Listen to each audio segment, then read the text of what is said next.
Sophie, voici ton jus de coco frais. Merci beaucoup. Je vous mets un petit cocktail de côté. Bonjour à tous. Cette semaine, plus que jamais, j'ai le cœur grenadine, car nous avons en effet la chance de partir ensemble dans les Caraïbes à la découverte de l'état insulaire de Saint-Vincent et les Grenadines. Nous allons nous laisser porter par les alizés en partant à la découverte de quelques-unes de la trentaine d'îles de cet archipel.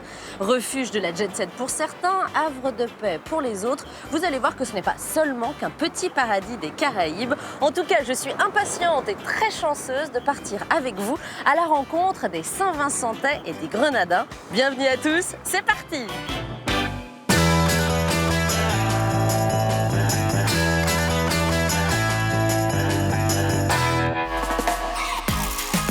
Métro. Sans le ferry, nous n'aurions pas l'opportunité d'aller étudier sur Saint-Vincent, où il y a plus de débouchés qu'à Bécoué. Le ferry joue un rôle important pour notre futur. Boulot. Je ne suis pas du genre à m'en vanter, mais c'est sûr que c'est quelque chose de magique, de se réveiller chaque jour en sachant qu'on a un endroit pareil à partager avec sa famille. Dodo.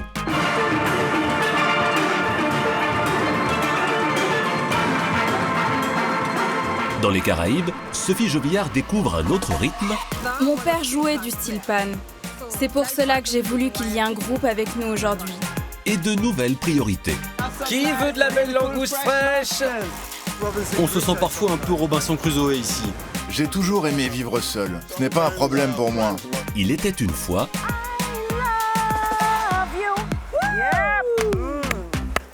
C'est ma petite chanson pour Saint-Vincent et les Grenadines. Saint-Vincent et les Grenadines. On a beaucoup de touristes ici, comme partout dans les Grenadines.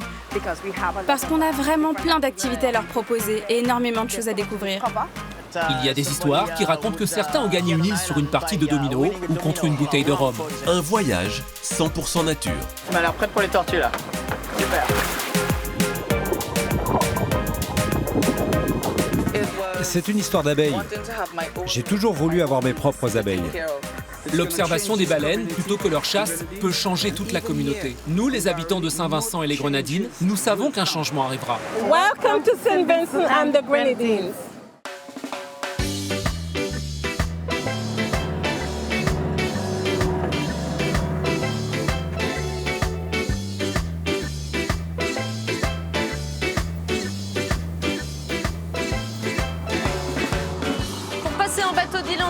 Une personne de confiance avec toi, Larston. Parce que toi, tu les connais bien, ces îles. Parfaitement. Et sans bateau-taxi, tu ne peux pas découvrir l'île à ton rythme. Il te faut quelqu'un qui prenne soin de toi. Quelqu'un qui te rende heureuse. Ah, c'est cool, ça. Que tu te sentes en vacances. Ouais, t'es là pour faciliter la vie des gens. Ben oui. Ouais, ben oui. C'est facile, là, de naviguer entre ces îles? Lorsqu'on navigue d'île en île pendant la journée, il vaut mieux avoir une carte, car les fonds marins sont couverts de récifs. Donc, il faut bien connaître les endroits où l'on peut passer. Il faut faire comme les pêcheurs. Ah, c'est ça. Sophie, bienvenue à l'île d'Union. Merci. Maintenant, j'aimerais que tu rencontres mon très bon ami Jérémy. Plus tard, je voudrais que tu viennes dans mon restaurant pour que je te cuisine une langouste au barbecue. Ah, ça me plaît beaucoup. Je vais faire un petit tour à Union et je reviens te voir alors. Merci, Larston. Super. Et on se revoit plus tard pour les langoustes. Ciao, Larston. Au revoir. Respect.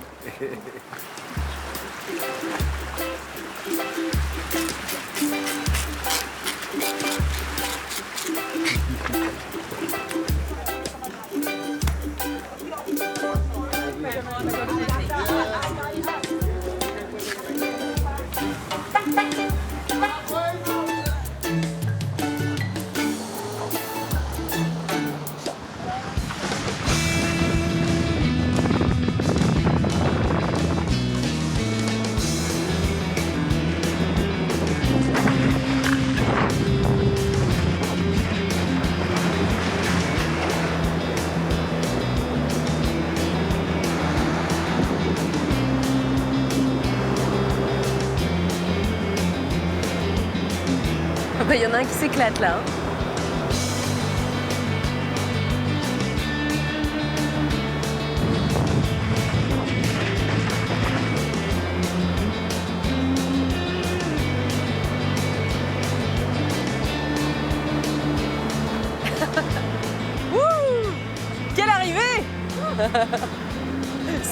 Salut! Salut, tu vas bien? Ça va? Larson t'a dit que je devais passer, t'es au courant? J'ai entendu dire T'as entendu dire? que tu serais en train de passer, enchanté de te Bah écoute, moi rencontrer. aussi, C'est un grand plaisir. je suis impressionnée parce que non seulement tu voles dans les airs, mais tu marches aussi sur l'eau. Oui, ça c'est une des figures que j'ai inventées il y a quelques années. Et bon, il faut bien le faire sur notre petit coin de paradis ici dans les Grenadines. Ah là là.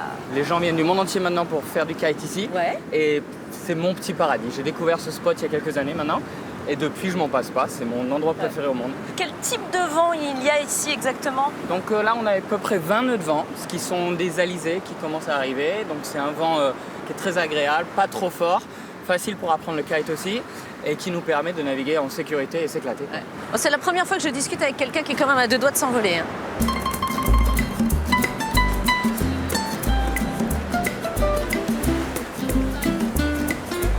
Quelque chose me dit que tu es un homme heureux. C'est vraiment le kitesurf qui t'a amené ici. Tu as fait de ta passion ton métier? Exactement. J'ai fait du kitesurf professionnellement, ça va faire depuis une quinzaine d'années. Okay. D'où la création de figures. Exactement, il fallait toujours trouver des choses nouvelles, des endroits nouveaux.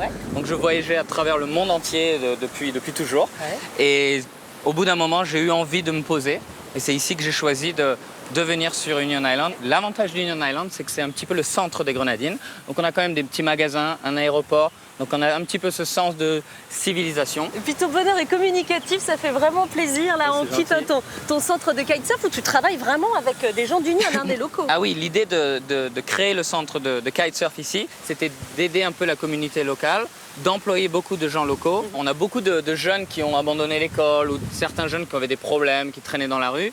Donc un peu notre travail, c'est de dire, bon les gars, au lieu de traîner dans la rue, viens à l'école de kite, on va t'apprendre le kite, on va t'apprendre un travail. Et ça les a changés totalement. Il y a un rôle social aussi derrière tout ça. Un petit peu. Je pense que c'est très important que lorsque l'on se base dans un pays qui n'est pas spécialement le sien, de pouvoir donner au lieu de prendre. En tout cas, j'ai été très impressionnée par tes figures là en kite. Merci. Je vais te faire un aveu. Je suis absolument incapable de faire ce genre de choses. Est-ce que tu aurais autre chose à me proposer comme activité? Je pense qu'on peut trouver quelque chose qui va te faire rêver. On est dans les Grenadines. Et la chose à faire dans les Grenadines, c'est de visiter les Tobago Keys qui sont tout près d'ici. C'est de nager avec les tortues dans les Tobago Keys. Tu sais que ça me ferait extrêmement plaisir. Ça te ferait plaisir de t'y amener. On a le bateau. Donc en attendant, avant d'y aller, prépare-toi, on a ta chambre tout près d'ici, tu peux continuer à pied. Et après ça, on prend le bateau et on va faire une journée paradisiaque avec les tortues. Super, je me prépare à tout de suite. Prépare-toi, à plus tard.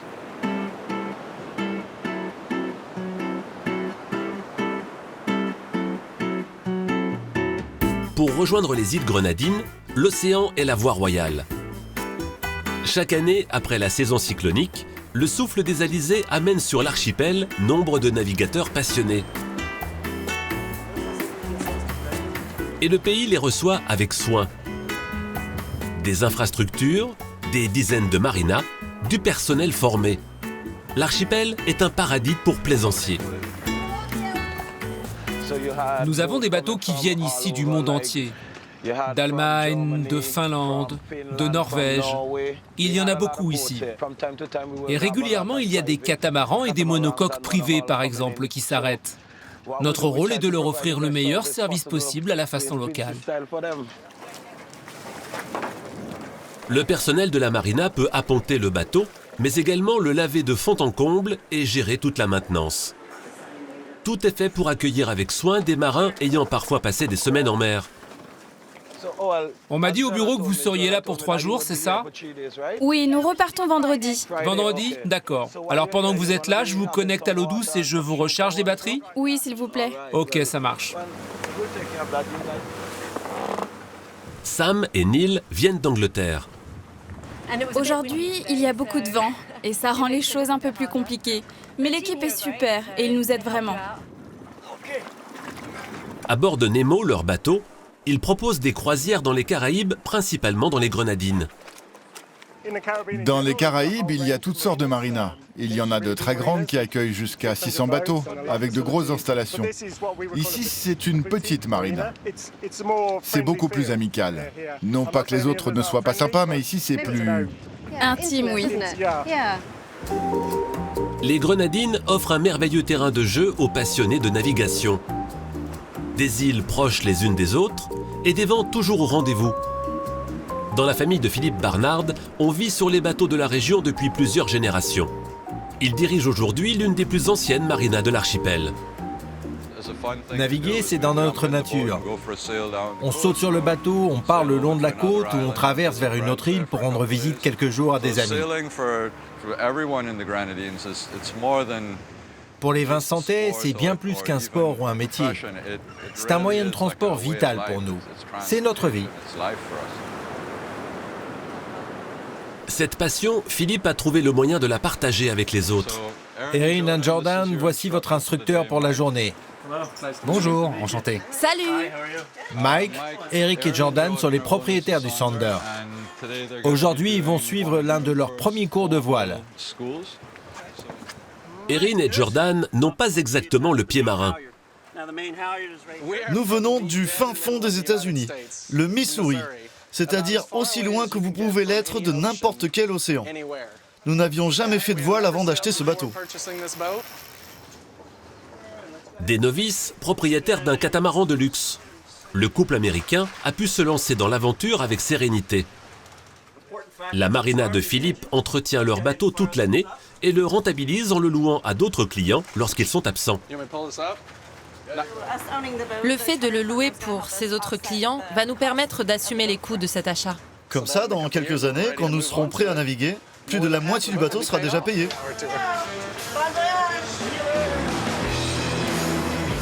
Le catamaran leur a coûté 400 000 €. Sans cet arrangement, Jordan et Erin n'auraient pas pu réaliser leurs rêves. J'ai l'impression de voler! C'est un sentiment incroyable, être sur ce voilier dans les Grenadines, Saint-Vincent et les Grenadines, et naviguer. Sur notre bateau? Notre propre bateau! Au-delà des marinas, les plaisanciers peuvent compter sur les Boat Boys, une armada de petits bateaux à moteur, toujours prêts à rendre service. Bateau-taxi pour rejoindre la plage et livraison en tout genre. Bonjour, besoin de quelque chose ce matin? Non, merci. Bobby vit sur l'île de Union. Chaque matin, il fait la tournée des bateaux pour trouver des clients. Je suis avant tout pêcheur, donc je leur propose souvent du poisson. Vendre du pain, je le fais plus rarement, quand on m'en demande. Parfois je vends de la glace, des fruits ou de l'essence, du fioul. Bonjour, j'ai des baguettes fraîches, ça vous intéresse?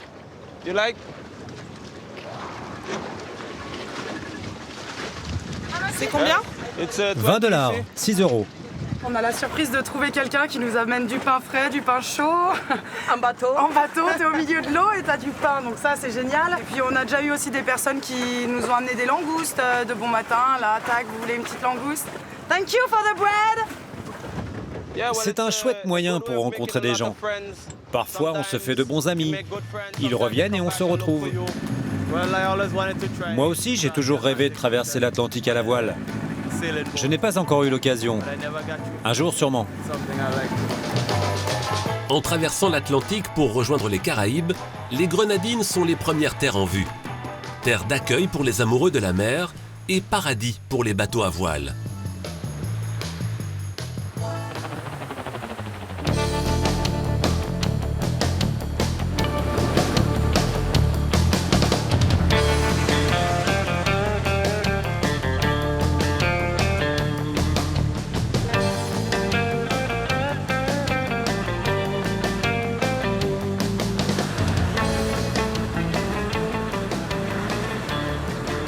Vraiment un décor de cinéma ici.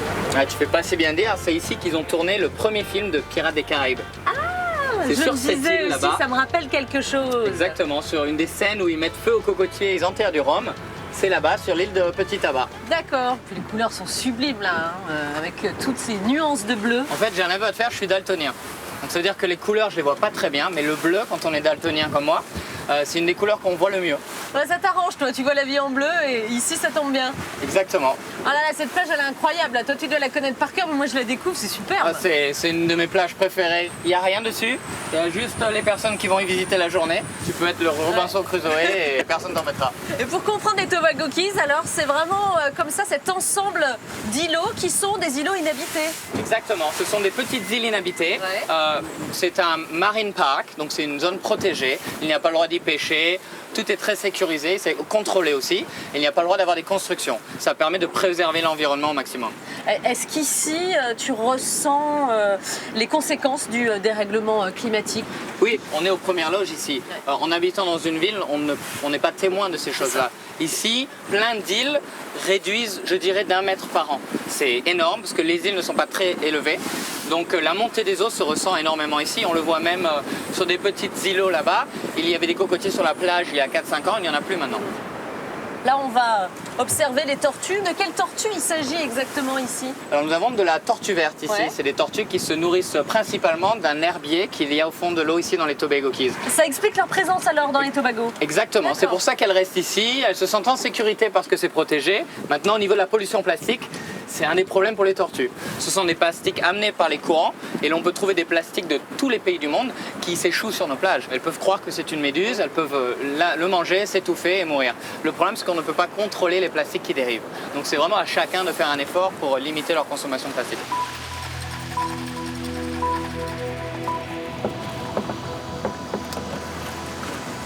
C'est bon, tu m'as l'air prête pour les tortues là. Super. Elle est à combien là, l'eau? L'eau, elle est à 28-29 degrés. Pas mal. C'est parti.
C'était génial! Super, hein? Oh là là! Ah, quelle plongée magnifique! On a vu pas mal de tortues. Ah ouais! T'as vu, à un moment, ils étaient presque 4 ou 6 même ensemble. Hein? Ça devait être une famille, je sais pas. C'est à ce moment-là où tu réalises, quand elles sont à quelques centimètres de toi, qu'elles sont si importantes. Oh, merci de m'avoir fait vivre ce moment, Jérémy. Super, je suis content. Bravo!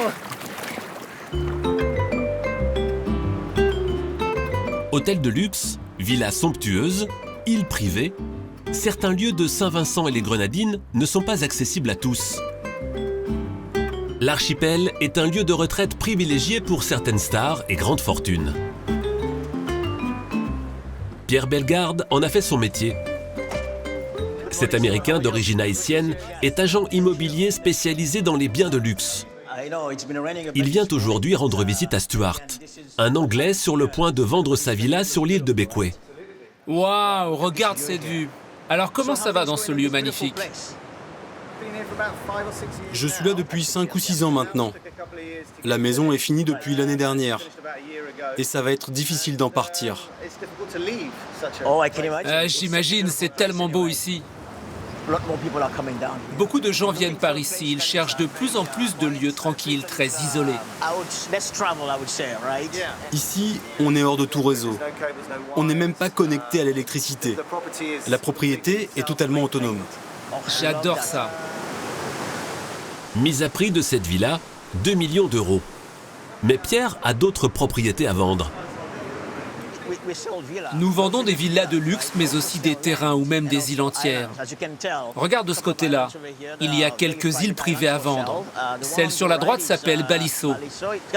Il y a de très jolis reliefs et de jolies plages de l'autre côté. Certaines de ces îles valent 10 à 12 millions de dollars et d'autres jusqu'à 100 millions. Certaines îles sont vendues par les propriétaires historiques. D'autres appartiennent à l'État vincentais. Le gouvernement propose des concessions de longue durée. Autrefois, cela se faisait à la façon Pirates des Caraïbes. Il y a des histoires qui racontent que certains ont gagné une île sur une partie de domino ou contre une bouteille de rhum. Parmi ces légendes, certaines sont vraies, d'autres méritent d'être vérifiées.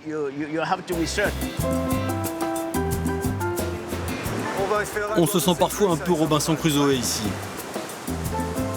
Robinson ou la vie sauvage. Des palmiers, du sable blanc, des îlots déserts. Dans l'archipel, certains ont réalisé ce rêve caribéen. Ouais, j'aime bien qu'on m'appelle Robinson Crusoe. C'est mon mode de vie. Russell est le gardien de cette petite île nommée Green Island, au large de Union. Il doit son surnom de Robinson des Caraïbes au chanteur français Antoine. J'ai commencé à m'occuper de l'île dans les années 80. À l'époque, je travaillais sur une plage, je vendais des carapaces de tortues, du corail noir, des coquillages. Mais il y avait beaucoup d'autres vendeurs sur cette plage. Alors je me suis dit, attends, il y a ce petit îlot qui est couvert de cactus et de déchets.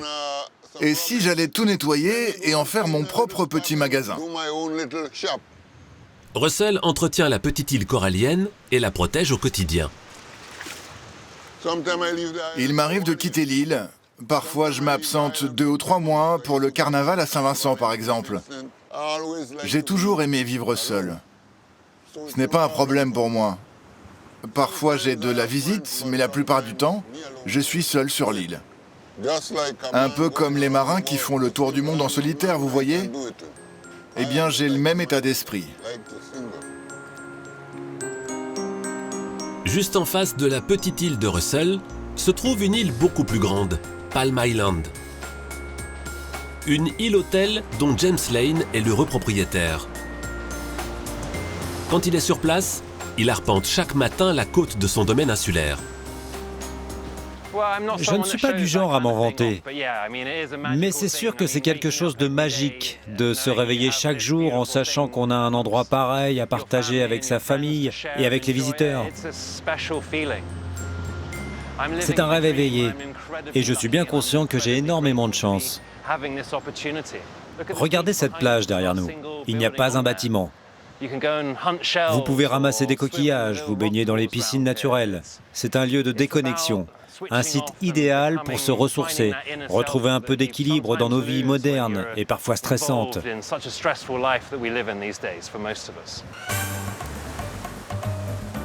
Dans les années 70, John Coconut Caldwell achète cette île vierge et décide d'en faire un hôtel. La famille de James Lane la rachète dans les années 90 et James en a hérité. C'est désormais lui qui gère cet hôtel de luxe où quelques clients privilégiés profitent de villas privatives, d'un spa et autres services haut de gamme. Palm Island est une entreprise. James doit donc prendre soin de son île autant que de ses clients. C'est pire que ce que j'imaginais. Le sable a tout bloqué. C'est très important de faire entrer l'eau de mer à cause des moustiques, des odeurs. Avec sa manager, Katie, ils doivent faire face aux problèmes d'érosion, aux tempêtes cycloniques et autres caprices des changements climatiques. L'hôtel, c'est l'île. Donc si l'on n'entretient pas l'île, c'est un désastre pour le resort. J'étais très naïf en arrivant ici. Je ne m'attendais pas à la moitié des problèmes que l'on a eu à gérer. Je décris souvent cet endroit comme un cygne. Majestueux en surface, mais sous l'eau, il y a de petites pattes qui s'agitent pour être sûr que tout roule à la perfection. En protégeant son île, James protège son resort, des emplois, son île et son héritage. Je dirais que ma famille et mes origines sont britanniques, mais mon cœur aujourd'hui est ici. Et si vous me demandez où je veux être enterré, c'est bien ici. Ces petites îles sont aujourd'hui menacées par la montée des eaux. Malgré tout, les prix restent très hauts et rares sont ceux qui pourront un jour s'offrir une île déserte.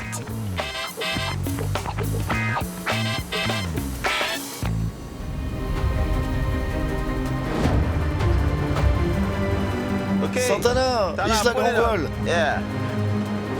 Je vais t'aider. Oui, encore plus haut. Ça, c'est du sport. On n'est pas trop de trois. Hein. Non. Allez. Attention à toi, Philippe. Maintenant, tu vas aider devant. Ok. Allez, à la suite.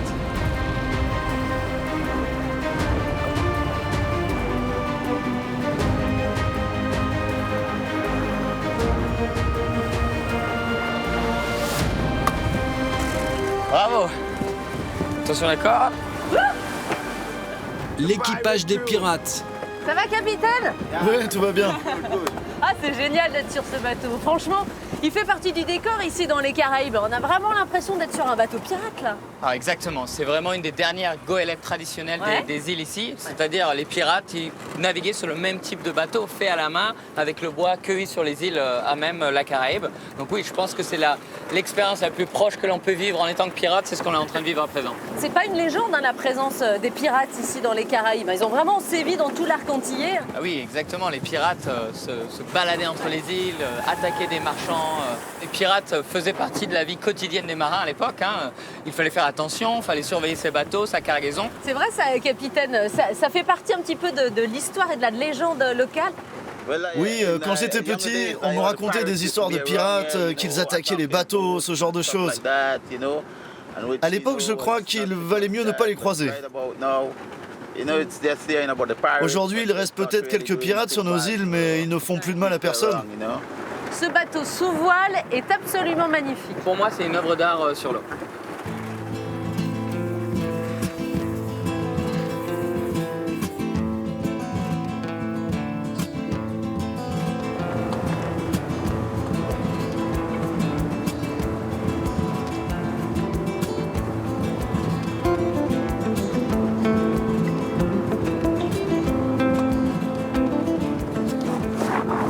C'est bon, on arrive sur la petite île de Maïro. C'est vraiment une magnifique petite île avec juste un petit village sur la colline. Avec toujours les couleurs, hein, avec ses maisons et ses toitures. Exactement, chaque île a vraiment son identité et il y a pas mal de bateaux qui viennent visiter cette plage. Ouais.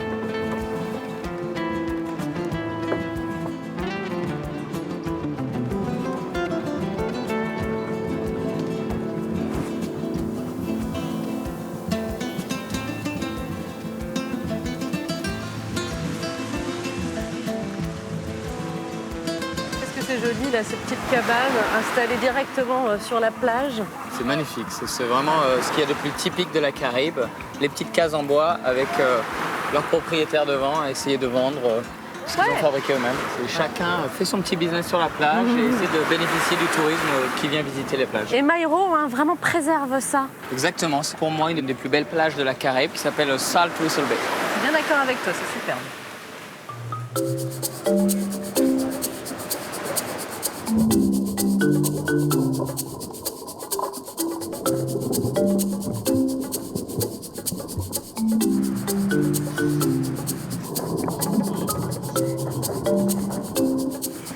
Je vais te présenter un type de pêcheur d'un autre genre, tu vas voir.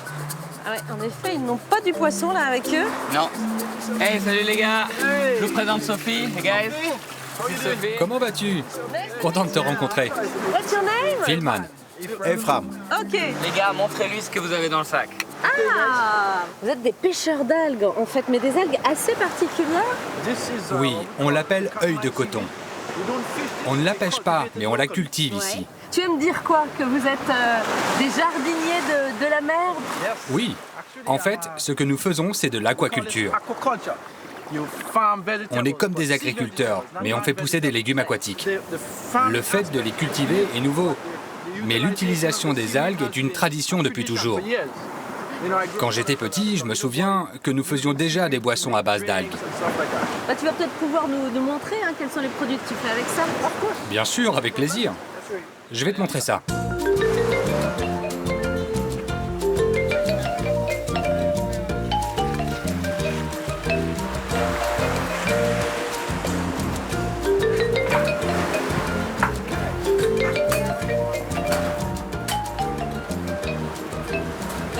Ah, qui a eu l'idée?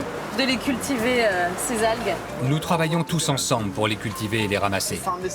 En fait, tout le monde ici travaille à la coopérative. Et ce sont vraiment des algues qu'on trouve principalement à Mairo ou qu'on pourrait retrouver partout dans les Grenadines? Non, pas dans toutes les Grenadines. Tu trouveras ces algues juste à Union et ici. On fait des petites boutures et après seulement 3 mois, elles font quasiment 1 mètre. Ah ouais, ça va vite. Là, c'est quand on vient de les récolter. D'accord. Ensuite, on la met dans des sacs transparents au soleil. C'est comme ça qu'elle change de couleur. Une fois séchée, elle ressemble à ça. Puis on la fait bouillir dans l'eau et on en fait de la gelée. Ah ouais, d'accord. Tu peux l'utiliser lorsque tu cuisines, par exemple. Tu en mets un peu dans ta sauce, tu mélanges, ça va l'épaissir et c'est très bon. Nous faisons aussi des glaces, des boissons fruitées, un punch. C'est un produit très intéressant. T'en as des boissons? Je veux bien goûter, ouais. Oui, bien sûr. Alors, celle-ci, c'est orange ananas. Et voici notre punch aux algues. Forcément, il faut ça. Non seulement il est très bon, mais il est essentiel pour l'économie locale. On exporte aussi à l'international. Et tout ça grâce aux propriétés de cette algue. Sophie, tu n'imagines pas toutes les vertus de cette algue. Elle renferme à elle toute seule 90% des minéraux dont notre corps a besoin. Elle est aussi très efficace pour les problèmes d'articulation et pour la thyroïde. Mais c'est parfait. C'est l'ingrédient magique. C'est l'ingrédient magique, t'as tout à fait raison. Bah, écoute, je te propose qu'on trinque. Bah, ça serait à votre santé, les gars. Ah ouais, moi aussi j'aime bien. C'est très frais. Parfait. Rien n'est artificiel. Tout est naturel, c'est du vrai gingembre, de vraies oranges pressées. Comme le jus d'ananas, tout est frais. Bravo pour ce que vous faites. Super, merci beaucoup.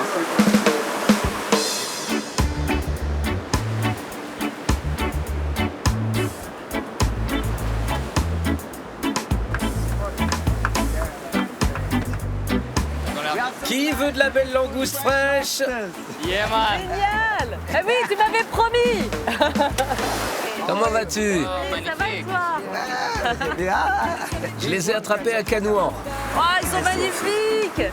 Ça, c'est la taille normale? On en trouve des plus grosses, mais aussi des plus petites. Ah oui, d'accord. Et c'est essentiellement pour la consommation locale, là, sur les îles? Oui, mais on doit respecter la saison. Quand ce n'est pas la saison, on ne doit pas y aller. Quand la saison est ouverte, on peut aller travailler. Mais on doit relâcher celles qui ont des œufs et celles qui sont trop petites.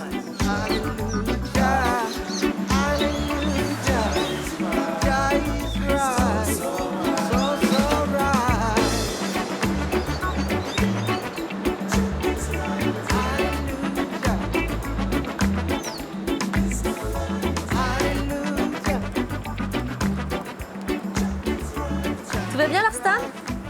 Ouais? Je peux t'aider à faire quelque chose? Ça va, tout va bien. Tu gères. C'est cool avec toi. C'est ça. En tout cas, elles sont belles. Hein? J'ai hâte de goûter ça. À tout à l'heure. Hein? Ouais, à tout à l'heure.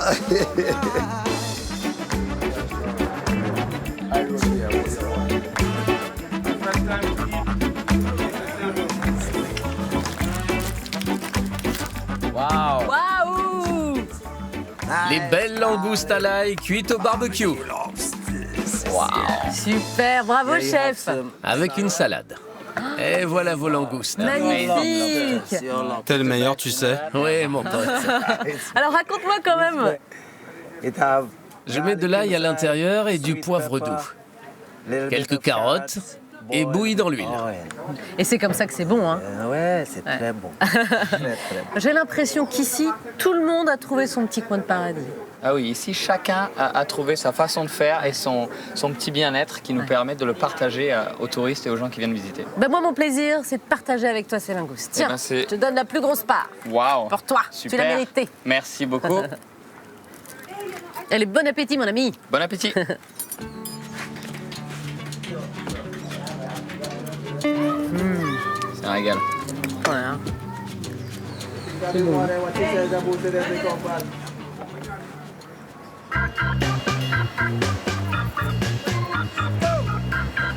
Saint-Vincent et les Grenadines, ce sont 32 îles, mais surtout un immense domaine maritime. Pour les Vincentais, un dimanche en famille se passe souvent à la plage. Un pique-nique dans le sable, des jeux dans l'eau, mais toujours là où l'on a pied. Et pour une bonne raison. Vous savez nager? Non, vraiment? Donc là, nous avons 4 personnes qui ne savent pas nager sur 5. Et le seul qui sait n'est pas dans l'eau. Aussi étrange que cela puisse paraître, comme dans beaucoup de nations insulaires, la grande majorité des habitants ici ne savent pas nager. C'est très difficile pour moi de comprendre comment on peut être cerné par un si bel océan et ne pas apprendre à en profiter. C'est comme vivre dans une station de ski et ne pas apprendre à skier. Environ 90% des gens ont un accès direct à la mer.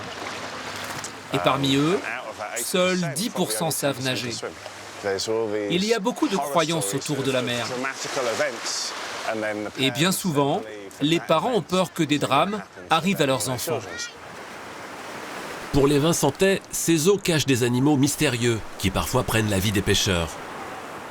Plus qu'un lieu de loisirs, ils considèrent l'océan comme dangereux et lui tournent le dos.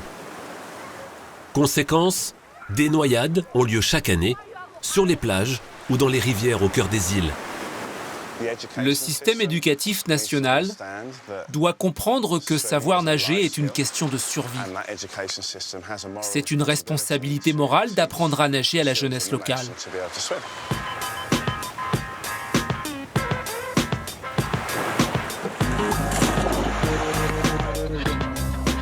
Sur la base de ce constat, Kyle, ancien nageur professionnel anglais d'origine vincentaise, propose un programme d'apprentissage de la natation avec la Fédération nationale.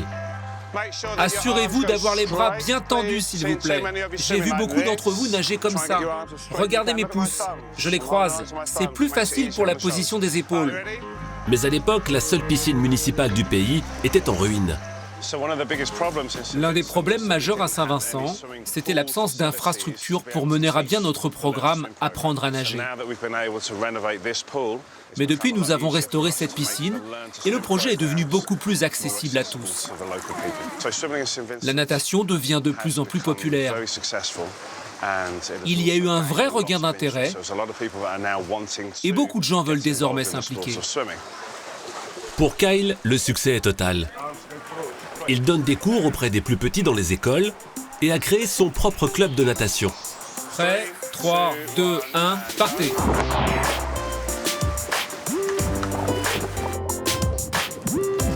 Et pour apprendre à nager, il n'y a pas d'âge. Bienvenue à votre cours de natation. Je suis sûr que vous allez bien vous amuser. L'eau est calme, il n'y a rien à craindre, tout est totalement sûr, aucun poisson pour vous mordre ou quoi que ce soit. Aujourd'hui, Ty donne des cours de natation à des adultes. Nous sommes sur l'île de Bequia. Ici, pas de piscine, on apprend dans l'océan. Je vais vous apprendre quelque chose de nouveau, la respiration.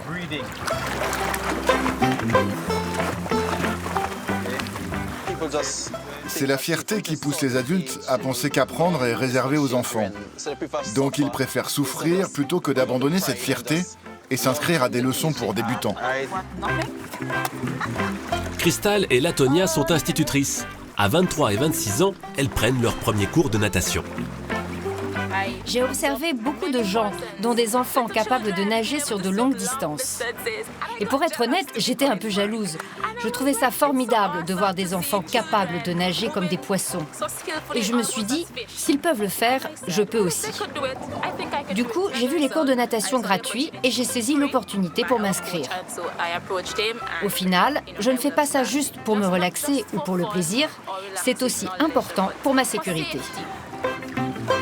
Pour ces deux institutrices, il faut tout apprendre. Il faut que tu aies la bouche comme ça, tu vois? Tu vas y arriver. En bas, en haut, en bas, en haut. Les élèves adultes peuvent être beaucoup plus peureux que les enfants et ils sont souvent bien moins confiants. Mais au bout du compte, ils sont généralement très motivés et ils s'en sortent très bien.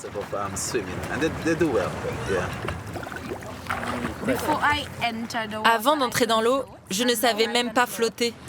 Et maintenant, j'y arrive. Je ne savais pas respirer correctement sous l'eau et j'en suis enfin capable. C'est vraiment super. J'adore.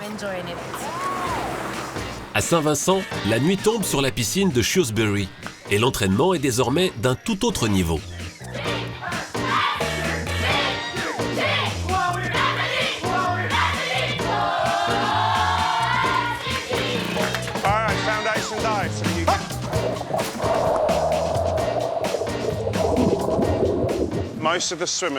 Tous les nageurs de mon club viennent du programme Apprendre à nager.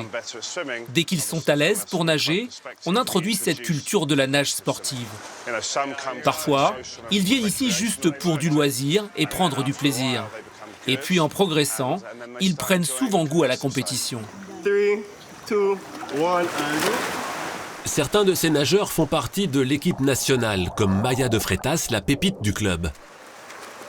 J'ai participé aux championnats du monde en Corée du Sud et aux Jeux panaméricains au Pérou. Quand j'ai commencé, j'ai toujours rêvé de participer à ces grands événements, comme les JO ou autres. J'ai travaillé dur pour y arriver et j'ai eu de très bons résultats lors de ces compétitions. J'étais très fière de représenter mon pays et aussi mon coach, qui fait un travail incroyable pour m'amener à ce niveau. Pour moi, c'est très gratifiant d'avoir pu atteindre ces niveaux après être parti de zéro. Aujourd'hui, après 9 ans de travail, nous avons les nageurs parmi les plus rapides des Caraïbes. C'est une énorme consécration. Cela nous prouve que nous faisons quelque chose de bien. Kyle espère bien voir Maya sur le podium des prochains Jeux Olympiques. Grâce à l'exemple donné par ces jeunes nageurs, la natation sera peut-être enfin enseignée à l'école.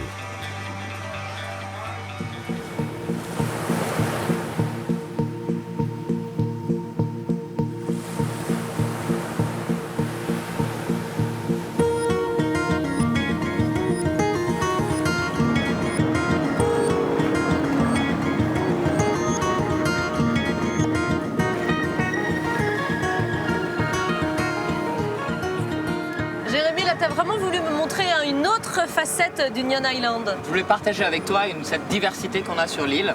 Un jour, sur un coup de tête, j'ai eu envie de faire un challenge, de faire le tour de l'île en kite.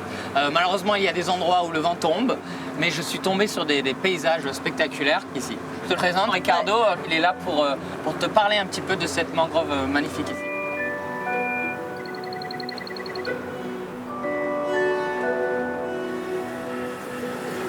On entre dans le lagon d'Ashton.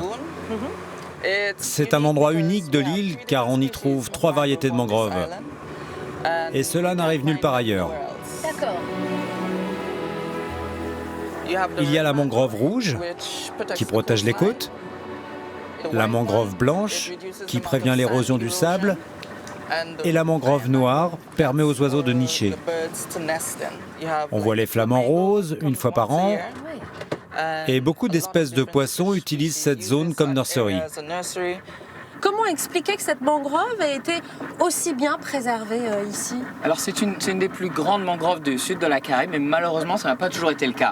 Il y a à peu près 25 ans, il y a eu un énorme projet de marina qui s'est créé sur cette mangrove. Donc ils ont bloqué le passage du courant qui permettait à la mangrove de vivre en fait. Donc elle s'est asséchée, cette mangrove, elle s'est appauvrie. Ça s'est asséché, ça s'est appauvri. Oui, ce projet de marina a laissé la mangrove en très mauvais état. On estime que 20% de la mangrove était en train de mourir. Et ce qui s'est passé, c'est que ce projet de marina a été abandonné en plein milieu. Mais il y a quelques années, il y a des associations, des personnes comme Ricardo, qui se sont permis de réouvrir ce passage bloqué pour faire revivre la mangrove.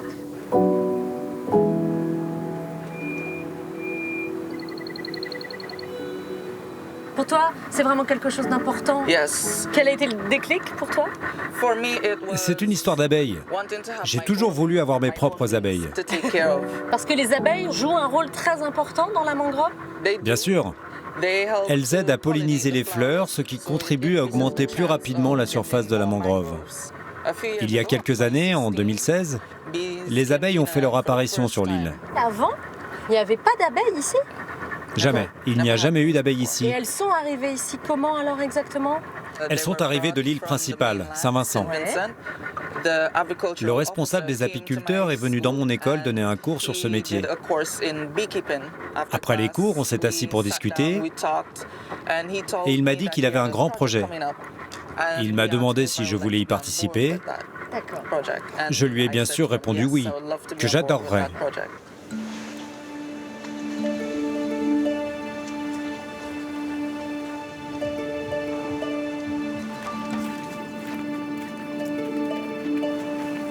Ah bah tiens Sophie, regarde. Tu vois, on parlait de mangrove. Ça, c'est une des graines de palétuvier.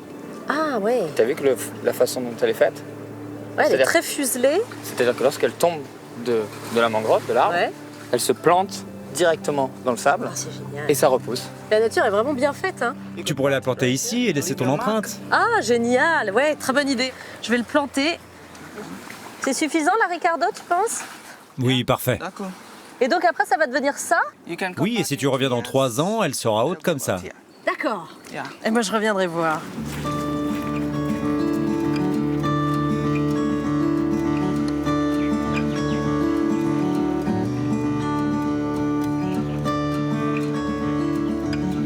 Voilà tes ruches. Beekeepers. Les abeilles d'Union. Oh, bah il y a du monde là. Bon, elles sont jolies comme tout. Elles sont toutes petites en fait, hein. Elles sont d'excellentes productrices de miel. Ah, c'est l'effervescence là dans la ruche. Il y en a pas mal, hein. Ouais. Pour ouvrir mes ruches, je dois porter une protection. Oui, très bien. On va peut-être se reculer, nous deux? Ouais, je pense qu'on va prendre nos distances. Bien.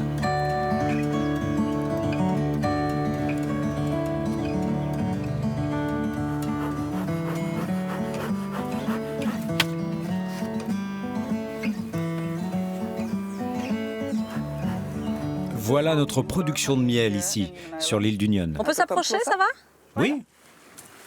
Waouh. Formidable. Waouh, c'est magnifique. On voit le miel, hein. Ah, elles ont bien travaillé, hein. Je peux? Oui.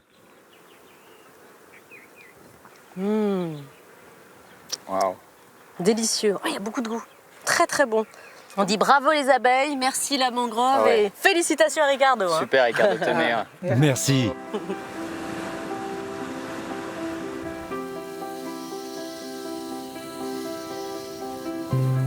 Sophie, ça y est, hein, il est temps de se dire au revoir, je crois, Bah oui, malheureusement. En tout cas, j'étais ravie de partager tous ces moments avec toi. Merci 1000 fois de m'avoir accompagnée à Union Island et autour. Hein. J'ai fait de magnifiques découvertes grâce à toi. C'était mon plaisir de te faire découvrir notre petit paradis des Grenadines. Bah Sophie, laisse-moi te présenter à Jean-Marc. Bonjour. Enchanté Jean-Marc. Jean-Marc, c'est notre pilote des îles. C'est grâce à lui qu'on peut s'échapper de Union quand on a besoin. Oui, ça me plaît bien. Là, on va survoler Union Island? Union Island, et puis je vais te montrer les Tobago Keys et Maïro. Formidable. Bon, merci 1000 fois, mon ami. Merci Sophie. Prends bien soin de toi. Je te remercie d'être venue. Merci pour tout et je te dis à bientôt. À bientôt et bon vol. Merci. T'es en bonne main avec Jean-Marc. Bye bye. Jérémy, à bientôt. À plus tard, ciao. C'est parti, nous? Pilote. Ok.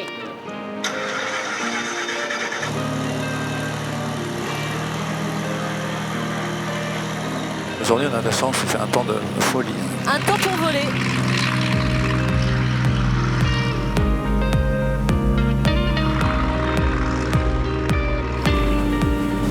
Alors là, on n'a pas besoin de voler bien longtemps hein, pour admirer la beauté de ces îles et ces petits îlots. Où veux-tu que je t'emmène? J'adore cette question. Les Tobago Keys? Ok. Là, il y a un très beau petit coin là pour faire des pique-niques. C'est beau. Voilà combien de temps que tu les survoles, toi, ces îles? Moi, ça va faire 30 ans que je me promène dans le coin avec mon avion. Qu'est-ce qui t'émerveille le plus, toi? Moi, ce que je préfère, c'est quand je reviens tard le soir et qu'il y a un coucher de soleil. Là, c'est magique? C'est un instant magique? C'est magique, ouais. Les couleurs qu'on a aujourd'hui, là, elles sont exceptionnelles aussi. La mer est très claire, il fait bleu. Moi, j'en profite pour faire des photos. Hein. Je vais pas revenir demain, donc j'en profite.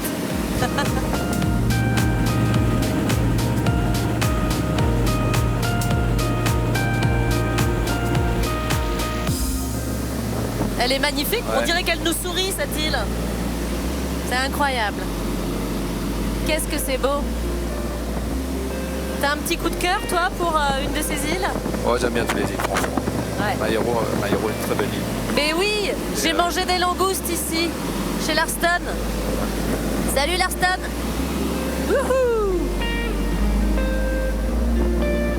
Je crois que tous ceux qui vivent ici ont une histoire particulière avec les Grenadines. Ah ouais, c'est un peu particulier pour vivre là aussi.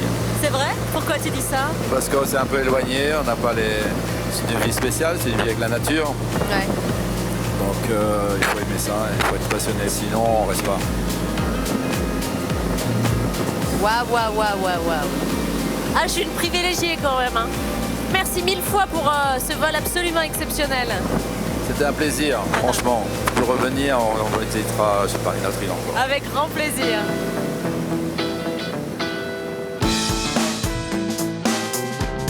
Aux Grenadines, le moyen le plus rapide pour passer d'une île à l'autre est évidemment l'avion. Mais c'est aussi le transport le plus coûteux. Alors les locaux, au quotidien, privilégient le ferry. Chaque jour, sur le port de Saint-Vincent, chargement et déchargement, tel est le balai quotidien à chaque passage de ferry. Le plus connu d'entre eux est le Bequia Express. Il relie toutes les îles de l'archipel jusqu'à 5 fois par jour. Tyrone est responsable du pont et de son chargement. Donc on va mettre 1, 2 et 3 petites camionnettes d'un côté et les 2 gros camions de l'autre. On transporte des camions, des produits d'épicerie, de l'électronique, des fleurs, des cargaisons fragiles, de la nourriture, des boissons, du riz, à peu près tout en fait. C'est très important. Sans le ferry, ces marchandises ne pourraient pas voyager sur toutes les îles des Grenadines. Je suis très fier de faire partie de cela. À bord du ferry, toutes sortes de marchandises et de passagers. Bonjour, passez par ici. La passerelle est sur le côté. Ok, merci. Toutes sortes de gens montent à bord, surtout des locaux, mais aussi des voyageurs étrangers. Certaines personnes travaillent sur Bequia ou Saint-Vincent et font l'aller-retour chaque jour, et d'autres traversent seulement pour aller faire des courses. Gus est le capitaine du ferry. Il navigue depuis 28 ans. Sa famille a développé la compagnie dans les années 90. Dans ce coin, vous n'êtes pas près de voir un tunnel souterrain ou un pont pour traverser.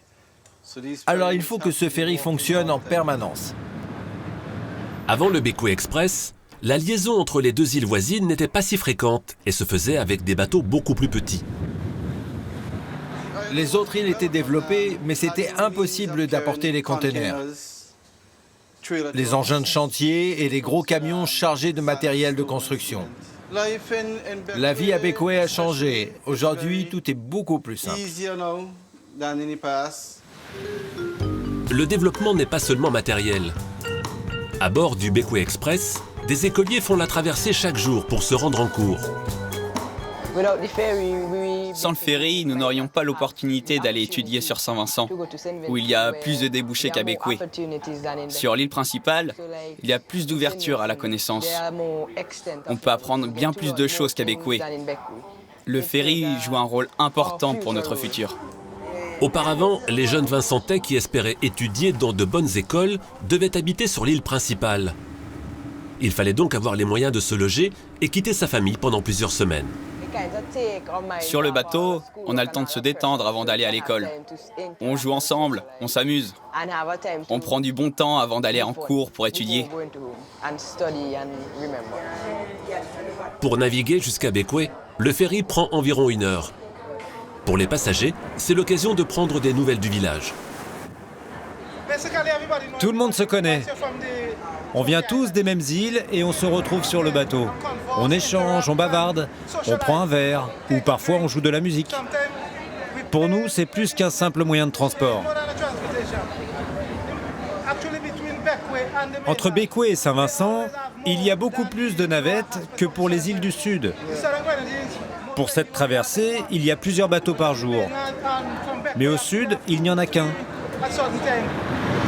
Toutes les compagnies de ferry n'ont pas la même réussite que le Bequia Express. Ces bateaux, parfois vieillissants, sont d'anciens ferries des fjords norvégiens. Les maintenir à flot nécessite de lourds investissements, essentiels pour préserver le lien entre les Vincentais.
Mais on dirait bien que j'ai une super invitée ici à Saint-Vincent. Salut Denise.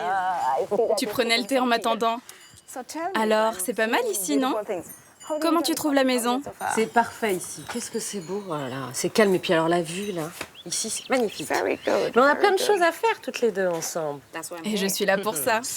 On va commencer par une sortie en kayak. Il y a tellement de choses à découvrir. Tu ne seras pas déçue avec moi. Alors, tu es partante? Oui, je suis prête à y aller avec toi, avec grand plaisir. À découvrir... Tu veux finir ton thé? Non, ça va. On va découvrir l'aspect sauvage de Saint-Vincent.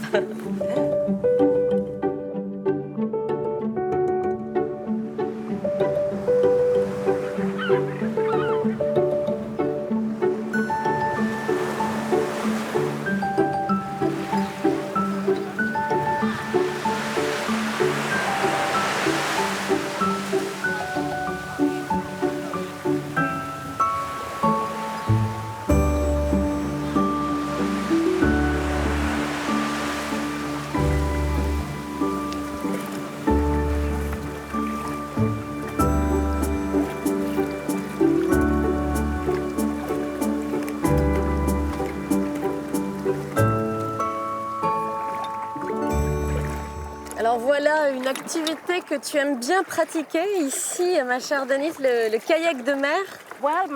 Eh bien, ma chère, je fais du kayak ici, à Buchanan Bay, presque tous les week-ends. On a beaucoup de touristes ici, comme partout dans les Grenadines. Parce qu'on a vraiment plein d'activités à leur proposer et énormément de choses à découvrir. En particulier, nos belles plages de sable noir. Le sable noir vient en fait du volcan. On n'a pas beaucoup de sable blanc ici. Alors, tu me parles de ce volcan, il faut quand même que tu m'en dises deux mots. Je crois qu'il s'appelle la Soufrière, comme en Guadeloupe. Oui, c'est bien la Soufrière. Il est en sommeil depuis un moment, mais il reste actif. Tout récemment, on a eu plusieurs tremblements de terre. On sait que c'était dû au volcan, donc il y a toujours de l'activité là-bas. Alors, à quand remonte la dernière grosse éruption du volcan? T'es peut-être trop jeune, non, pour t'en souvenir? La dernière grosse éruption date de 1979. C'était il y a 40 ans. Je n'étais pas encore née. Mais ma maman m'a raconté que c'était vraiment très effrayant. Et d'ailleurs, tu peux voir que ces rochers et ces grottes ont été formés par la lave du volcan. On va continuer tout droit. On va rentrer dans la grotte et on doit être très prudente. D'accord. Garde bien les yeux ouverts et reste silencieuse. À partir d'ici, on se tait. J'ai pris ma petite caméra. On va immortaliser ce moment.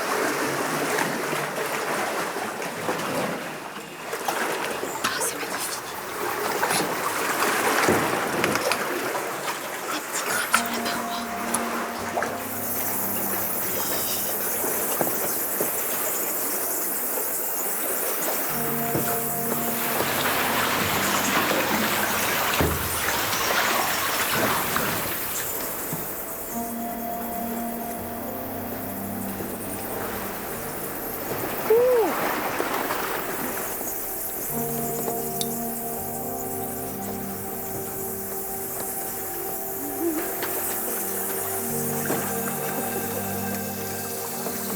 On a survécu! C'était incroyable! Top là! Elle est incroyable, cette grotte! C'était plutôt étroit.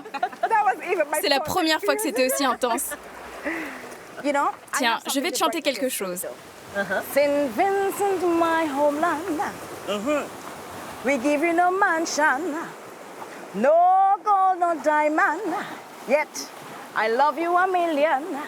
Lovely beach, Caribbean breeze. Oh, I love you, St. Vincent. I love you. Yep. C'est ma petite chanson pour Saint-Vincent et les Grenadines. Bravo! Ah.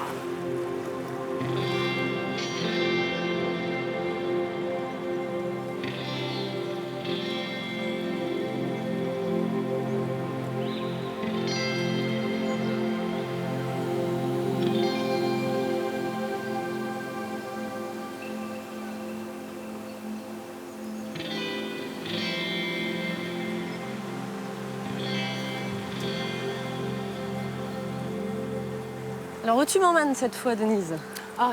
C'est le début du sentier Vermont Nature Trail. C'est une réserve sauvage. On a aussi bien des perroquets, des opossums, des iguanes. Les montagnes sont d'un vert intense. La végétation est luxuriante, ce qui nous donne beaucoup de nourriture. Et si tu regardes bien, quand les feuilles mortes tombent, ça crée une couverture végétale. C'est idéal pour la croissance des plantes, parce que le sol est riche et gorgé de minéraux. Mais on sent qu'il y a énormément d'humidité ici, que tout pousse. Oui, c'est vivant.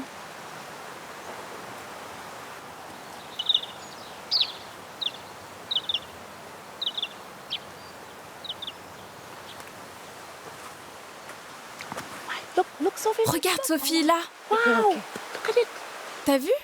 Tout simplement incroyable. On a de la chance. Surtout d'aussi près. Tu pourras te vanter d'en avoir vu un. C'est bon, j'ai vu le symbole de Saint-Vincent. Mon voyage peut continuer.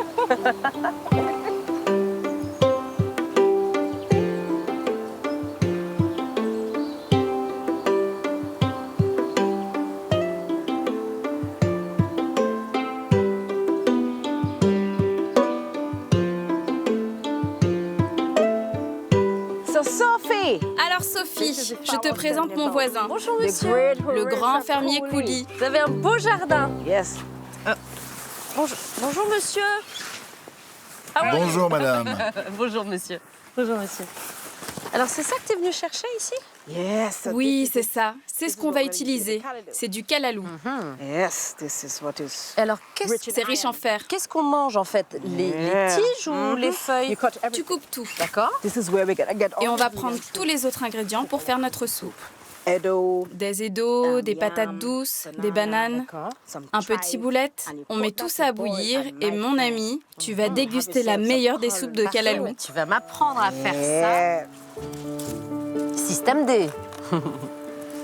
Parfait. T'auras assez là? Oui, c'est assez pour ma soupe.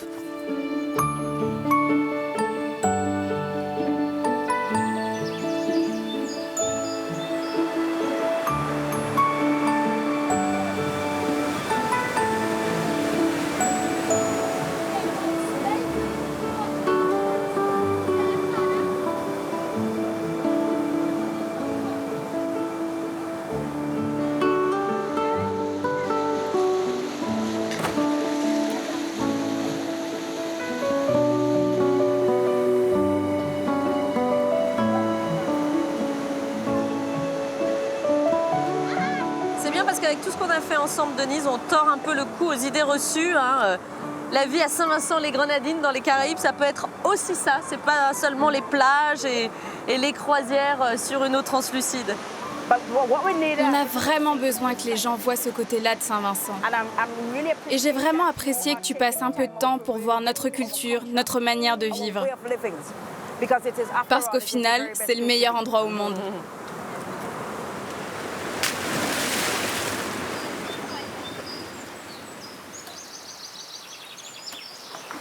Hey, ça prend forme. Ça commence à sentir très bon par ici. On l'a fait, on a réussi notre soupe au bord de la rivière. Good job.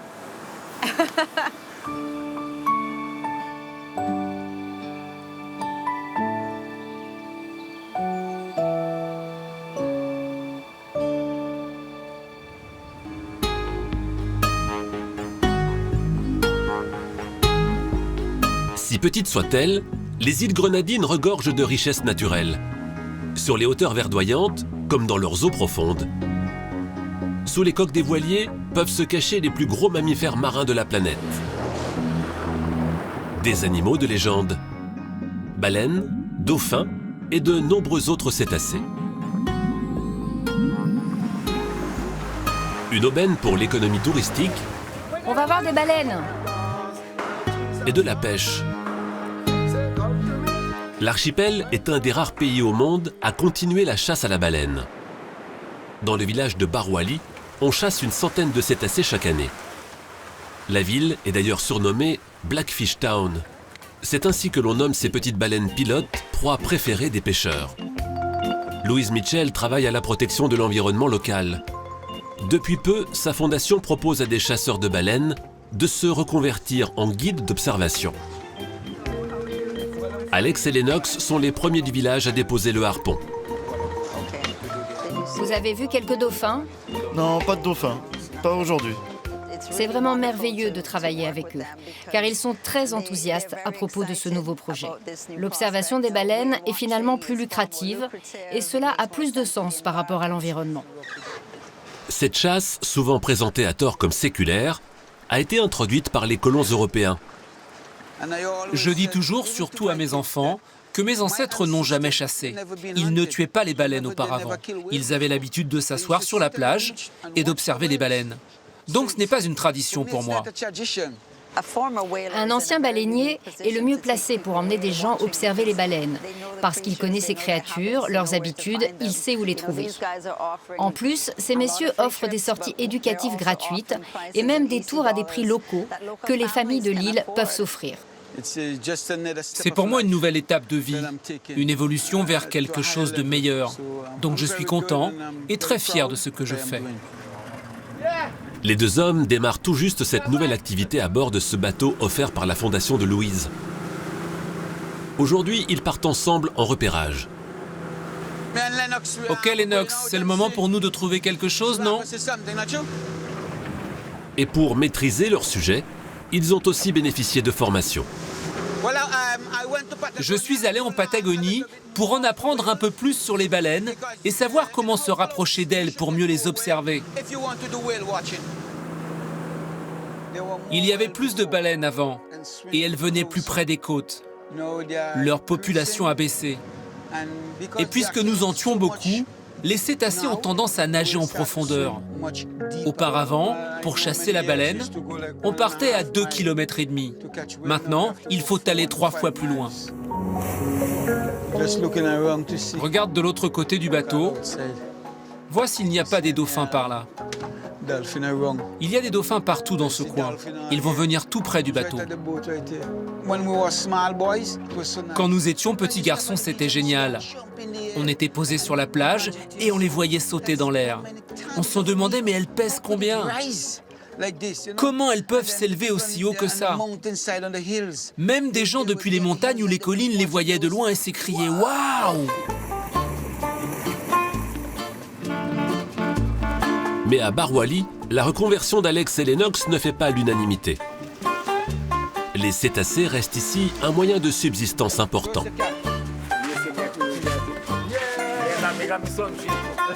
Qu'est-ce que tu penses des tours d'observation? Tu penses que c'est bon pour nous? Clairement, j'aime pas ça. Si on peut plus chasser, comment on va gagner de l'argent? Et si on instaurait une saison pour la chasse? Oui, pourquoi pas? C'est mieux que de tout arrêter d'un coup. L'observation des baleines, plutôt que leur chasse, peut changer toute la communauté. Nous, les habitants de Saint-Vincent et les Grenadines, et même ici à Barwali, nous savons qu'un changement arrivera, mais nous devons y travailler tous ensemble. Sur l'île voisine de Bequia, des quotas sont déjà en place. Seuls 4 cétacés sont abattus chaque année. Et pour cause, ici, on chasse la majestueuse baleine à bosse. Dans les musées de Bequia, les combats au harpon face aux géants des mers sont représentés tels des récits héroïques. Les énormes ossements deviennent du mobilier de bar. Inutile de préciser quel est l'emblème de l'île. Attraper une baleine ici, c'est garantir de la nourriture pour l'île entière. Donc quand ils en ramènent une, c'est comme si tout le monde partait en vacances. Nugget n'est pas né dans une famille de chasseurs. Pourtant, la baleine de Bequia fait vivre l'entreprise familiale depuis 1966. Dans leur atelier, ils fabriquent et vendent des baleiniers et bateaux de pêche miniatures. Le noir et le gris sont les vraies couleurs des embarcations avec lesquelles on chasse la baleine. Parce que les baleines les prennent pour un baleineau ou un petit jeune. Avec ce bateau, on peut aller facilement sur le dos de la baleine. Donc elle ne s'échappe pas. Aujourd'hui, plus personne ne construit de vraies baleinières. Donc ce qu'on fait ici, c'est essayer de maintenir en vie cette culture pour que les enfants et les étrangers puissent l'apprendre en venant chez nous.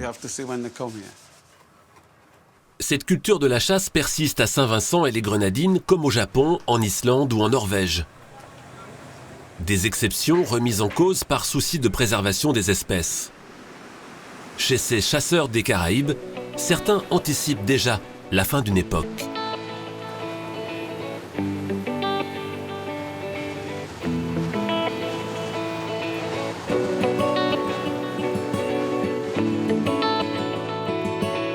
Bon, ma chère Clio, c'est avec toi que je vais avoir le plaisir de découvrir la capitale, Kingston, ici sur l'île de Saint-Vincent. Alors, je m'accroche un petit peu à mon chapeau, hein, parce qu'il y a beaucoup de vent ici. C'est pas pour rien qu'on les appelle vraiment les îles du vent. Oui, accroche-toi bien à ton chapeau, car c'est vrai qu'à cette période de l'année, il fait frais et il y a beaucoup de vent. Je suis très heureuse de pouvoir te faire découvrir Kingston, car j'ai grandi ici. Alors toi, Clio, tu connais bien Kingston, hein. Tu as créé une radio ici avec ton mari. Effectivement, mon mari et moi, nous avons créé une station de radio dédiée exclusivement à la musique caribéenne, avec une majorité d'artistes de Saint-Vincent, évidemment. Et on aime bien la musique vintage. Nous ne passons pas de musique trop actuelle. On essaie de se concentrer sur tout ce que les gens aiment. Enfin, les gens comme moi. Alors ici, on est où exactement? Ici, nous sommes à Fort Charlotte, qui a été construit en 1763 par les Britanniques. Mais les Français ont été les premiers à s'installer sur l'île. Je sais ça, ouais. L'île a été cédée par la suite aux Britanniques durant le XVIIIe siècle. Et depuis ce fort, tu as une vue à 360 degrés sur Saint-Vincent. Tu peux voir les Grenadines, le mont Saint-Andrew. Je suis très surprise en fait de voir les canons tourner en direction de l'intérieur de l'île et non pas vers la mer. On s'attend à ce que les assaillants arrivent par la mer. Oui, en général, les canons sont tournés vers la mer pour faire face aux attaques navales. Mais à Saint-Vincent et aux Grenadines, historiquement, ce sont les Indiens des Caraïbes qui étaient les premiers habitants de l'île. Et donc, les Britanniques ont construit ce fort pour se défendre des Caribéens et des Français qui s'étaient alliés et donc ils attaquaient depuis les terres. En 2019, nous avons célébré les 40 ans de l'indépendance. Nous sommes devenus indépendants du Royaume-Uni en octobre 1979. Bon, avant de s'envoler là, ici à Fort Charlotte, on va plonger dans la ville, hein. On va la découvrir ensemble.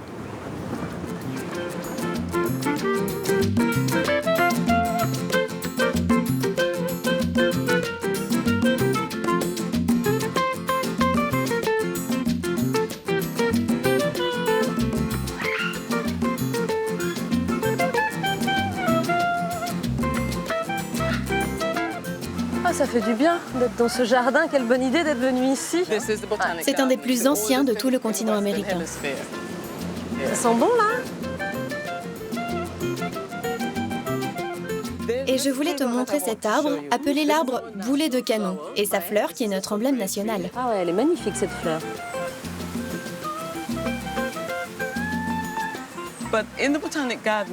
À l'origine, ce jardin botanique a été conçu comme un centre de propagation des plantes. On y cultivait les différentes espèces qu'il semblait important de conserver pour la nation. Et dans certains cas, on les partageait même avec d'autres jardins des Caraïbes. Aujourd'hui encore, il y a ici de nombreuses espèces importantes. Oui, donc c'est vraiment devenu un conservatoire hein, aussi des plantes rares et sauvages. Ouais. Ah oui. Alors, tu m'as parlé de cette jolie fleur. Est-ce qu'il y a un arbre pour toi qui est remarquable et représentatif de Saint-Vincent et des Grenadines? Oh oui. Pendant le XVIIIe siècle, le capitaine Blight a apporté le premier arbre à pain à Saint-Vincent. Et l'une des souches de cet arbre est conservée encore aujourd'hui dans ce jardin. Je veux te le montrer. Ah, on l'a raté, il est là-haut? Okay, oui, il est plus haut. Voici le fameux arbre à pain. Alors le fruit... Ah bah c'est ça. Oui, en voilà un. Celui-là est vert. Il est jeune, donc généralement les gens le cuisinent en soupe. Quand il est plus mûr, on peut le faire rôtir ou le cuire à la vapeur en accompagnement. Quand il est rôti, là c'est vraiment bon. Tu peux le servir en salade ou tu peux le servir avec de l'espadon, qui est notre plat national.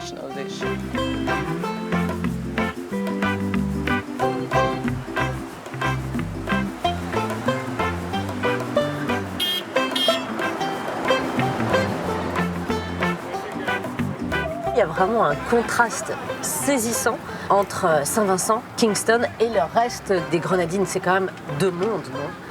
C'est sûr. Saint-Vincent est une île beaucoup plus active. La majeure partie de l'activité économique ainsi que l'administration se trouve ici, à Saint-Vincent, et à Kingston en particulier. Alors que les Grenadines, c'est plus pour se reposer, pour se détendre. C'est là où il faut aller pour décompresser, oublier le reste du monde.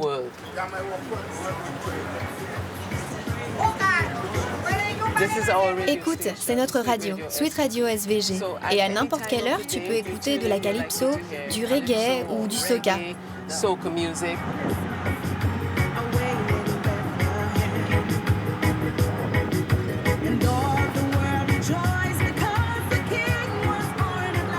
Vous écoutez WeFM 99.9 en compagnie bien sûr de Stephen Huggins dans l'émission Calypso College sur WeFM et Sweet Radio SVG. Sweet Radio SVG. Oh, hey! Hey. Comment allez-vous? Je te présente Sophie. Tu te souviens, mon amie? Oui. Et Sophie, je te présente mon mari Stéphane. Enchantée. Ça me fait très plaisir en tout cas d'être avec vous ici en studio. Et pourquoi tu aimes tant, toi, le calypso? J'ai l'impression que c'est vraiment l'âme caribéenne là qui parle, non?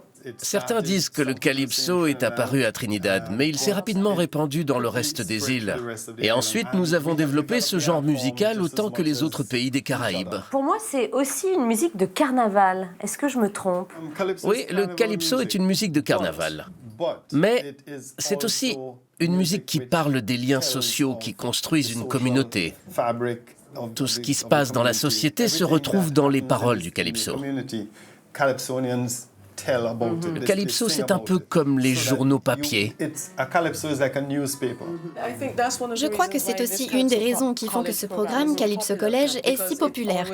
Il est toujours d'actualité et cela fait 20 ans que cela dure. Chaque lundi, les gens attendent son émission. Et si jamais il n'est pas là, les gens sont déçus.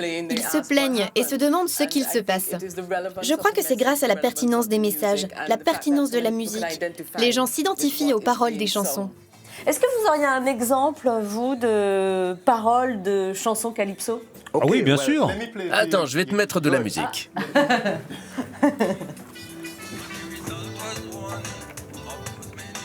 Celle-ci, c'est bien?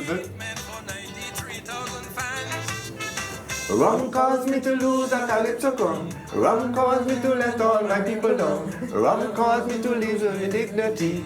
What good in this world could it do for me? Rum had me drain my memory.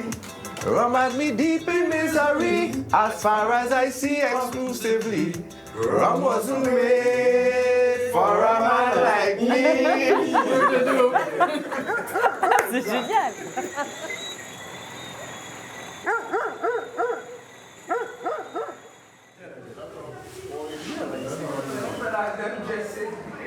Au Saint-Vincent Community College, une quarantaine de personnes s'affairent en loge. Ils s'apprêtent à monter sur scène avec leur orchestre, le Starlift Steel Orchestra, une institution à Saint-Vincent.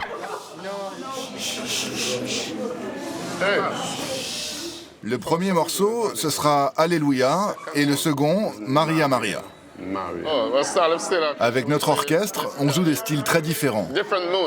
Du classique, un peu de calypso, du reggae, de la musique pop, et on mélange tout ça. Pour jouer un répertoire aussi varié, ils utilisent le seul instrument d'origine caribéenne, l'un des rares inventés au XXe siècle, le steel pan. Une soixantaine de ces fûts métalliques composent l'ensemble symphonique. Ce groupe a été formé en 1967. S'il vous plaît, veuillez applaudir et accueillir maintenant le Starlift Steel Orchestra.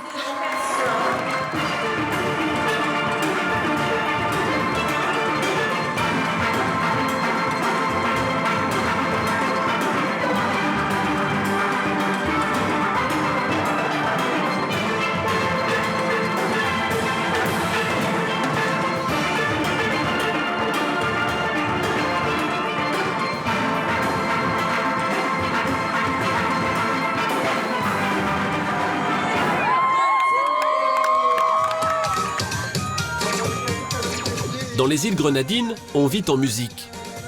Du matin au soir, on vibre aux airs des Caraïbes. Sur les hauteurs de Kingstown, Hero et le Starlift Steel Orchestra ont installé leur local de répétition. C'est ici qu'ils stockent le trésor musical de l'orchestre. Tous ces instruments sont d'anciens bidons d'huile ou d'essence. Celui-ci, c'est un soprano. Ici, on a un double ténor, grave et aigu. Pour créer ces pannes, une face est sectionnée et l'autre partie est frappée au marteau afin de lui donner une forme incurvée. Elle se compose ensuite d'un ensemble de facettes se comportant chacune comme une cloche. Regardez la taille des notes comparée à celle du soprano, qui sont plus petites. Donc plus les facettes sont grandes, et plus on obtiendra une note grave et profonde. Par exemple, voici un sol sur le ténor et un sol sur le soprano. Et plus on va vers les instruments graves, plus ils seront grands. Voici un ensemble de basses. Et quand tout cela joue ensemble, vous obtenez de la clarté et de la puissance, comme si vous étiez frappé par la foudre. Salut Hero! Bienvenue Francis. C'est un plaisir d'être chez vous, mon ami. Pes est l'accordeur attitré de l'orchestre. Bon, tu vois, j'ai des soucis avec ce fût et certains sons. Il y a des notes qui ne sont pas justes. C'est trop bas d'un demi-ton. Ah oui, il y a quelques accros ici. Il faudrait refaire une soudure en métal dessus. Pes martèle les facettes pour ajuster leurs notes. L'instrument est né sur l'île de Trinidad lorsque les descendants d'esclaves se sont vus interdire les percussions africaines traditionnelles. Les barriques métalliques vides se sont imposées en lieu et place des tambours à peau. Pes a longtemps fabriqué ses propres steel pans. Faire un pan, c'est du sang, de la sueur et des larmes. Et aujourd'hui, tous les jeunes veulent être seulement musiciens ou compositeurs. Aujourd'hui, il ne reste plus que 3 accordeurs sur l'archipel et les pannes sont importées depuis Trinidad.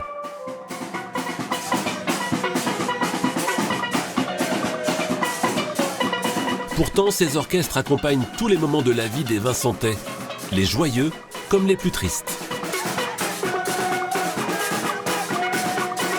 Denzil et ses amis musiciens travaillent régulièrement pour les entreprises de pompes funèbres. Nous jouons avec beaucoup d'amour. On ne le fait pas seulement pour l'argent. D'ailleurs, pour mes propres funérailles, je voudrais ce genre d'orchestre traditionnel derrière moi. Ça sera énorme. Si mes camarades du groupe sont toujours en vie quand je décéderai, ça sera génial.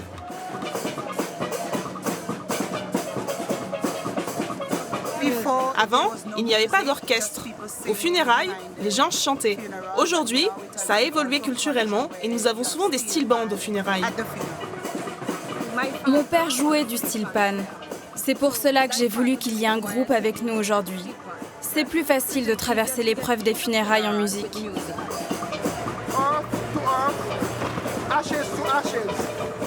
Les sons du steel pan animent aussi les carnavals et les fêtes du pays. Comme cet événement incontournable qui précède Noël, les Nine Mornings. Chaque nuit, 9 jours avant le réveillon, les Vincentais se retrouvent dès 4 heures du matin pour célébrer la fête chrétienne. Des illuminations, des spectacles et bien sûr, un steel band. Aujourd'hui, le Starlift Steel Orchestra.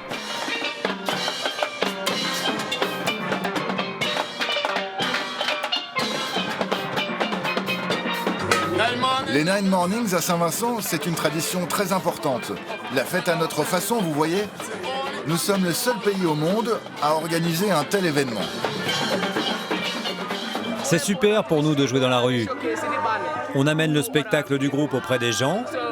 Et quand on joue comme ça, certains montent là-haut et profitent avec nous du voyage.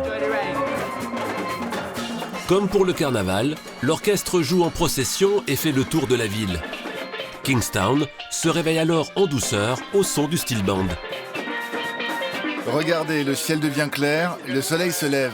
C'est ce qu'on fait, on joue jusqu'au lever du soleil, de l'obscurité vers la lumière. Les fêtards croisent les lève-tôt sur le chemin du travail. La ville vibre toute l'année sur la musique locale. Pendant toute cette période de fête, les steel bands résonneront un peu plus fort encore.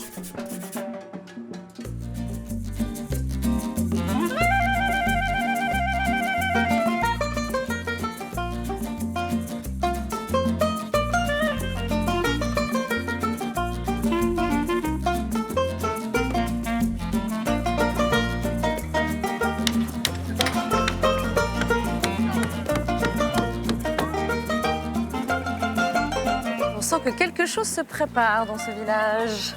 Oui, nous sommes ici à Point Village. Et Point Village, c'est l'un des villages les plus réputés et reconnus au niveau des illuminations pour les fêtes de fin d'année.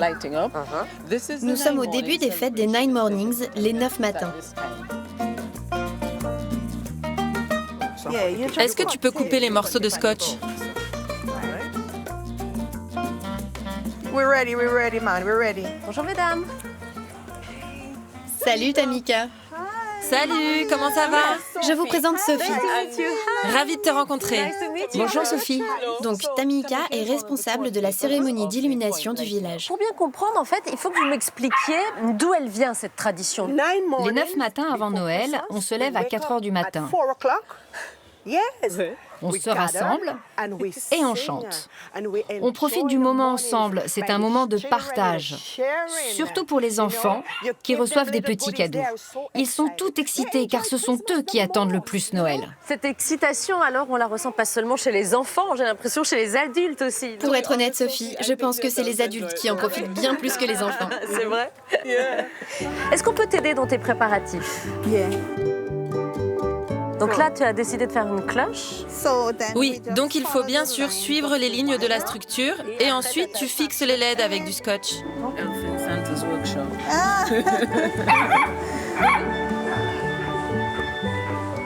C'est vraiment quelque chose de vraiment important pour toi de recevoir un prix pour toutes ces illuminations?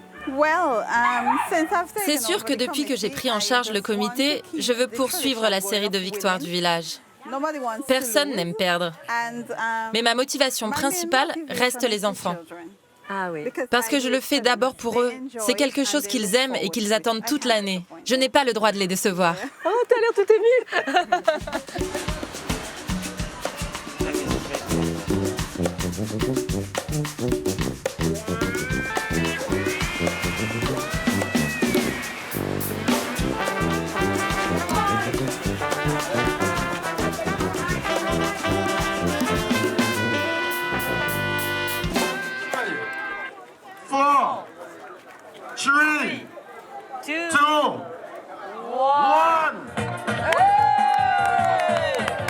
C'est parti. Le village est illuminé. Les festivités peuvent commencer.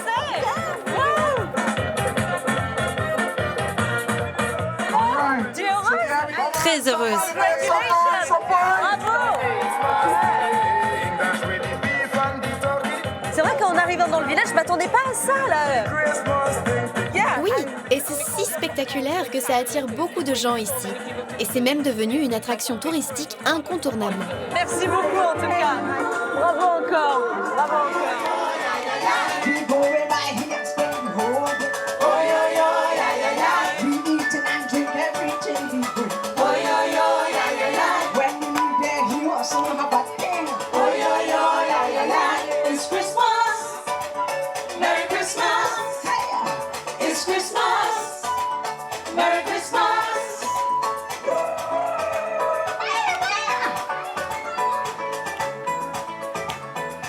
Merci de m'avoir fait découvrir ces jolies voies de Saint-Vincent. Et en tout cas, moi, je suis très heureuse de terminer avec vous deux, les filles. Merci mille fois à toi, Denise, et à toi, Clio, pour votre accueil ici. C'est un plaisir. Vraiment. Pour moi aussi. Je me permets de vous embrasser très fort. Vous avez été absolument adorables, toutes les deux. J'espère vous revoir un jour. Merci encore pour votre accueil à toutes les deux. Merci beaucoup d'être venus pour découvrir notre île. Et tu seras toujours la bienvenue ici. Merci les filles.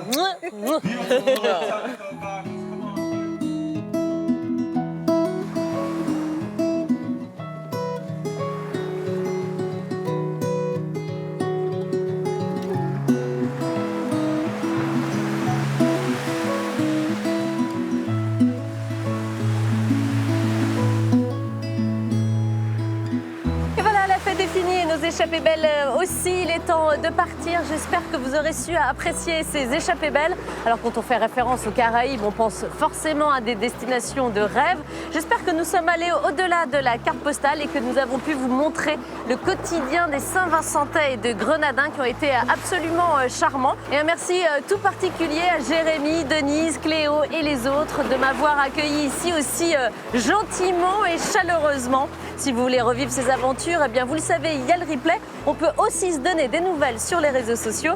Comme d'habitude, je vous embrasse très fort. Faites de beaux voyages.